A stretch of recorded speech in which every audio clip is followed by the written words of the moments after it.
Hi, everyone.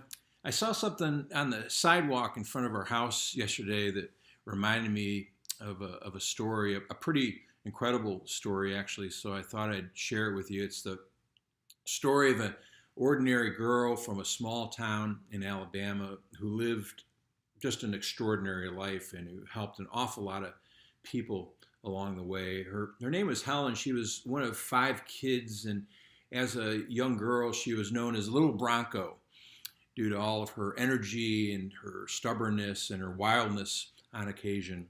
And that could really describe any of us, couldn't it? When she was just a year and a half old, she came down with meningitis. It could have been something else. They didn't really know, but it left her with some really significant disabilities that would stop most of us in our tracks for good. But she kept on pushing on. She went off to college, and after graduating, much like any of us would do, she went off to support herself. She began giving lectures, and she wrote a bunch of books. And for a few years, she even performed on stage. Her goal was to support herself any way that she could, and while she was at it, to create more interest in the challenges faced by folks who had disabilities and handicaps themselves. One January, she was traveling through a winter blizzard to a small town in Wisconsin to give a lecture. And during that lecture, she talked about how great it was just to be alive and that curiosity and imagination were the greatest gifts that each of us have. She also spoke of the happiness she got from doing things for others. Helping your fellow man is the only reason for being in this world, she said. It was the secret to lasting happiness. Even though the entire lecture lasted only about an hour, it really just had a profound impact on the audience, and they gave her a very long standing ovation, and they left inspired. So that was the beginning of an incredible career. She conducted speaking tours on five continents, all over Europe and Asia and Africa, and she often visited Walter Reed and many other veterans hospitals to meet and to get to know our combat wounded because her own story inspired them too. One of the countries that she visited on her speaking tour was Japan. And when she was there, she met this dog named Hachiko. She had heard about Hachiko and how insanely loyal he was. She was told how the dog would follow his master to the train every day and then greet him right at 3 o'clock in the afternoon when he got off. Then one day, Hachiko's owner had a stroke and he died in the city. And yet Hachiko dutifully met the 3 o'clock train, waiting long into the night for his owner to return, sitting there, laying there on the platform. And in spite of being given to friends of the family miles and miles away, Hachiko continued to return to the train station sharply at 3 o'clock, day after day. So after meeting Hachiko, Helen fell in love with him and was given one of his puppies. She named him Kamikaze, of all names, and she brought him back to the United States. During her time on the road, she was a hit with the crowds, especially when she was able to take some time to answer questions from them. In fact, audiences from across the country were blown away by her really just incredible sense of humor. She had an impact wherever she went. She visited the Middle East, and she met hundreds of local leaders there to advocate for schools and for the rights of the disabled. She even got Egypt's Minister of Education to commit to building specialized schools for the disabled. And then she visited Israel, and she created a school in Jerusalem that's named in her honor.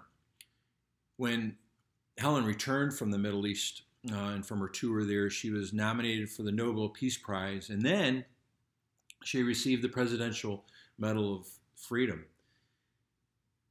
And oh boy, she had the courage of her convictions. She was an outspoken advocate for the rights of women. She was one of Time Magazine's 100 most important figures of the 20th century, alongside others like Albert Einstein and FDR and Gandhi. She was tall. She was strongly built and in very good health throughout the rest of her life. She lived to be 88, and her favorite book was the Bible.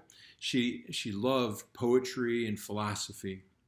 Her name, you've probably guessed it by now, it's Helen Keller.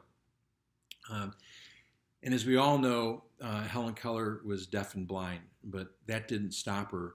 She could communicate in a dozen different ways, more clearly than a lot of people can today, in fact. And she could sign, she could finger spell, she could read Braille, and she could lip read, which is really pretty incredible considering she could only use her sense of touch to do that. But here's what you might not know about Helen Keller. She was great friends with Mark Twain. They both met when Helen was 14 years old, and they remained friends until Mark Twain died 16 years later. He admired her sense of humor and her incredible intelligence.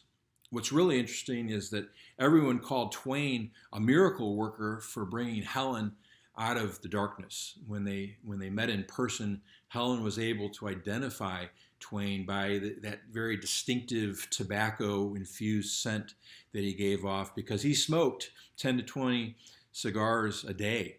And for his part, Mark Twain said the two most interesting characters of the 19th century are Napoleon and Helen Keller.